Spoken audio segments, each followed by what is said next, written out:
Praise the Lord, hallelujah. आज के दिन आपके सामने नवंबर महीने का वादा बताना चाहता हूँ। भजन संहिता चैप्टर 92 वर्स 12 में इस तरह लिखा है, धर्म लोग खजूर के समान फूले फलेंगे और लेबनोन के देवदार के समान बढ़ते रहेंगे। वे यहोवा के भवन में रोपे जाकर हमारे परमेश्वर के आंगनों में फूले फलेंगे। हालेलुया। आज परमेश्वर आपको इस महीने में वादा देना चाहते हैं कि धर्म लोग खजूर के समान फूले फलेंगे। इस वचन में दो चीज़ों के बारे में लिखा है, खजूर का पेड़ और लेबनोन के देवदार, मतलब सैंडलवुड। देवदार का पेड़ और खजूर का पेड़ के बारे में लिखा है और परमेश्वर ने कहा ये फूलेंगे, फलेंगे और बढ़ते रहेंगे। ये खजूर का पेड़ ना बहुत सालों तक इसका जड़ रहता है और लंबा रहता है, स्ट्रेट लंबा रहता है। तो जिस तरह खजूर का पेड़ बहुत सालों तक रहता है और अच्छा फल देता है, परमेश्वर कहते हैं धर्म लोग भी बहुत लंबे समय तक खड़ेंगे और फल देंगे। ये खजूर का पेड़ ना डेजर्ट एरिया में, रेगिस्तान में, मतलब इस अरब कंट्रीज़, दुबई, एमिरेट्स, इस जगहों में ज़्यादा हमें इसका पेड़ पाया जाता है। तो ये पेड़ ना बहुत गर्मियों में भी इसका जड़ ना सूखता नहीं और ये अपना फल समय समय पर देता रहता है। तो परमेश्वर कहते हैं धर्म लोग भी ये खजूर के पेड़ के समान फूलेंगे, फलेंगे। और एक पेड़ का नाम लिखा है यहाँ, लेबनोन पेड़। लेबनोन पेड़ ना बहुत मजबूत होता है, कई तूफ़ानों में सह लेता है और उसका पेड़ का कीमत बहुत कॉस्टली है, कई लाखों करोड़ों रुपए में है और उसका स्मगलिंग भी करते हैं आज के दिनों में। उसका थोड़ा सा पेड़ का जो पाउडर होता है उसको कई हज़ारों में कॉस्मेटिक इंडस्ट्री में, ब्यूटिशियन कोर्स में इस्तेमाल करते हैं। तो जब मैं ये वचन पढ़ रहा था तो खजूर का पेड़ मतलब मुझे यूसुफ याद आ रहा है, क्योंकि यूसुफ ना जब उनके भाइयों ने ये मिद्यानियों को बेच दिए, वहाँ से पोतीफेर के घर गया तो एक गुलाम की तरह गया, बाद में जेल में गया, बहुत सालों भर वो उसी बंधन में, अंधकार में रहा। लेकिन यूसुफ के साथ परमेश्वर थे, इसीलिए यूसुफ जहाँ भी जाता था, जहाँ भी काम करता था, परमेश्वर की दया उसके ऊपर होती थी और वो बहुत फल फलता था।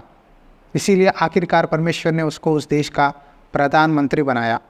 आज आप यूसुफ के समान बंधन में हो, तकलीफ़ों में हो।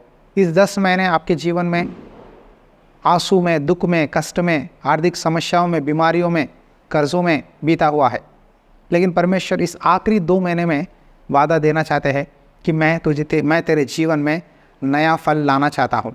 तुम्हारी लता बढ़ेगी, तुम्हारी आशीष बढ़ेगी, तुम्हारे जीवन में तुम आशीष पाओगे। प्रभु कहते हैं यूसुफ फलवंत लता की एक शाखा है। फलवंत लता की एक शाखा है, मतलब एक पेड़ का ब्रांच जब बढ़ते रहता है, उस बढ़ने वाले लता में से ना फल निकलता है। उसी तरह यूसुफ जहाँ भी जाता था वो फलवंत दाखलता है। और यूसुफ के बारे में परमेश्वर कहते हैं कि वहाँ सोतों के पास लगी हुई फलवंत लता की एक शाखा है, मतलब एक अच्छी सी ब्रांच है, वो जहाँ भी हो बहुत आशीष पाएगा। यीशु मसीह ने कहा मैं सच्ची दाखलता हूँ, तुम डालियाँ हो। जो डाली मुझ में बना रहता है वो बहुत फल फलता है और मेरी आशीष पाएगा। यीशु मसीह दाखलता है, उनके अंदर हम रहेंगे, प्रभु के साथ चलेंगे, प्रभु की बातें मानेंगे, वचन पढ़ेंगे, प्रार्थना करेंगे, एक संगति में रहेंगे, तो आपके लाइफ में परिस्थिति जैसा भी हो, परमेश्वर आपको बहुत फल लाएंगे। आज कई लोग निराश हो जाते हैं तकलीफ़ों के कारण, समस्याओं के कारण हार मान लेते हैं, कहते हैं मेरे साथ ये नहीं हो सकता, मैं आगे नहीं बढ़ सकता, मेरे जीवन में कोई सक्सेस नहीं है, मैं कितने दिन इसी में रहूं, इस तरह रोते रहते हैं। लेकिन परमेश्वर हर मौसम में, हर परिस्थिति में आपके जीवन में फल देना चाहते हैं, आशीष देना चाहते हैं। आपको सब्र के द्वारा, परमेश्वर के साथ संगति के द्वारा, प्रार्थना के द्वारा इन सारी चीज़ों से छुटकारा पा सकते हैं। जब ये लेबनान के देवदार के समान बढ़ते रहेंगे, जब ये वचन पढ़ रहा हूँ तो मुझे अब्राहम याद आता है। अब्राहम 99 साल का था, बुढ़ापे में था। परमेश्वर ने कहा अब्राहम से कि तो अपना देश, गांव छोड़कर जिस देश को मैं बोलूँगा वहाँ जा, तो 75 साल की उम्र में अपना घर छोड़ा, अपना देश छोड़ा, रिश्तेदारों को छोड़ा। 24 साल बीत गए, उसके जीवन में एक संतान नहीं है, एक वारिस नहीं है। उसने अपने नौकरानी, एक मिस्त्री दासी थी, उसके साथ संबंध बनाया, उसके द्वारा एक बच्चा पैदा हुआ, उसका नाम इश्माइल रखने लगे। लेकिन इश्माइल के कारण उनके घर में सुख से ज़्यादा दुख, तकलीफ़, मुसीबतें बढ़ने लगे। तो उसने परमेश्वर से रोने लगा, परमेश्वर तूने तो मुझे बहुत सारे वादे दिए हैं, मेरा एक बच्चा ही नहीं है, खुद का बेटा नहीं है, अभी इश्माइल को ही आशीष दे दे।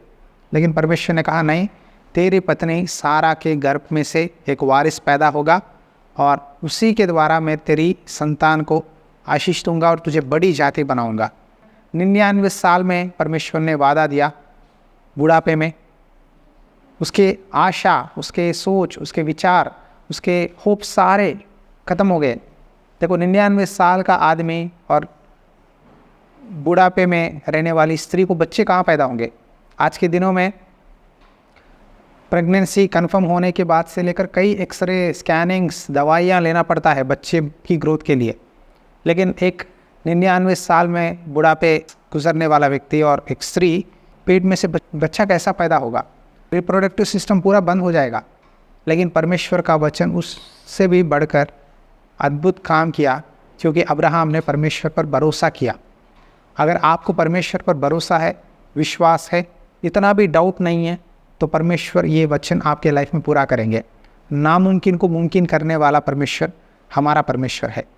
परमेश्वर जिस तरह लेबनोन के पेड़ को बढ़ाते रहेंगे, उसी तरह अब्राहम की संतान को आज भी इजरायली लोग बढ़ते गए, एक बड़ी देश बनी है। हालेलुया। तो वो परमेश्वर जो अब्राहम को वादा दिया, जो यूसुफ को वादा दिया और उनको आशीष दिया, फलवंत बनाया, वही परमेश्वर आज जिंदा है।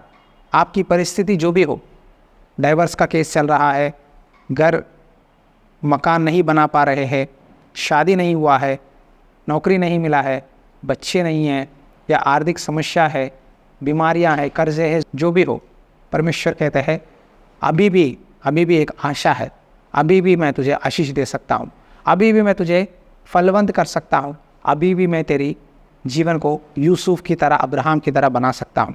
बस आपको एक ही काम करना है, आपको परमेश्वर के भवन में बढ़ना है। यहाँ लिखा है, वे यहोवा के भवन में रोपे जाकर हमारे परमेश्वर के आंगनों में फूले फलेंगे। एक व्यक्ति का सच्चा आशीष परमेश्वर के भवन में जाकर प्रार्थना करने के द्वारा, संगति रखने के द्वारा मसीहों से और वचन को मानने के द्वारा प्रभु आशीष देता है। आप संसारिक लोगों से दोस्ती मत करो, भरोसा मत रखो, परमेश्वर पर भरोसा रखो, परमेश्वर की बातें सुनो और उनकी बातों को मानो। परमेश्वर ज़रूर इस महीने में एक लेबनोन पेड़ की तरह, खजूर की पेड़ की तरह आपको फलने के लिए, बढ़ाने के लिए सहायता करेंगे। हालेलुया। आइए एक छोटी सी प्रार्थना करेंगे। मैं वचन पकड़कर आपके लिए प्रार्थना करूंगा। ये बातें मेरे साथ आप भी कहिए। प्रभु आपको इस महीने आशीष दे। आमीन। धन्यवाद परमेश्वर। मैं प्रार्थना करता हूँ प्रभु, मेरे साथ जो भी भाई बहन इस प्रार्थना में जुड़े हैं, धर्म लोग खजूर के पेड़ के समान फूले और फलेंगे और लेबनोन के देवदार के समान बढ़ते जाएंगे। प्रार्थना में जुड़े हुए हर एक भाई बहन के जीवन को याद कीजिए प्रभु। जो लोग आर्थिक समस्याओं में हैं, कर्ज़ों में हैं, बच्चे नहीं हैं, शादी नहीं हुआ, किडनी की प्रॉब्लम है, आर्थराइटिस की प्रॉब्लम है, हार्ट प्रॉब्लम है, लकवा बीमारी है, जो भी परेशानी है, नाज़री यीशु मसीह के नाम पे प्रार्थना करता हूँ, यीशु का लहू से धोकर उनको चंगा करो। आपने कहा मेरे कोड़े खाने से तुम्हें चंगाई मिला है। यूसुफ को जैसा आशीष दिया है, उसी तरह इस महीने में नए नौकरियाँ मिले, नए बिजनेस स्टार्ट करें, नए आशीषें मिले, नया बरकत मिले। वो लोग फलना है और आपकी नाम की महिमा करना है। ऐसा इस महीने में सभी भाई बहनों को ब्लेस करो और उनके हाथ के कामों को आशीष दीजिए। तेरे ऊपर भरोसा रखकर तेरे मार्ग पर चलने के लिए सहायता कर। यीशु मसीह के नाम पे प्रार्थना करता हूँ पिता, आमीन। हालेलुया। विश्वास करता हूँ कि आप मेरे साथ ये बातें बोले हैं। ये वचन और एक बार सुनिए, प्रार्थना कीजिए, परमेश्वर आपको मदद करेंगे। मैं भी आपके लिए प्रेयर करूँगा। Thank you. God bless you. Have a nice day.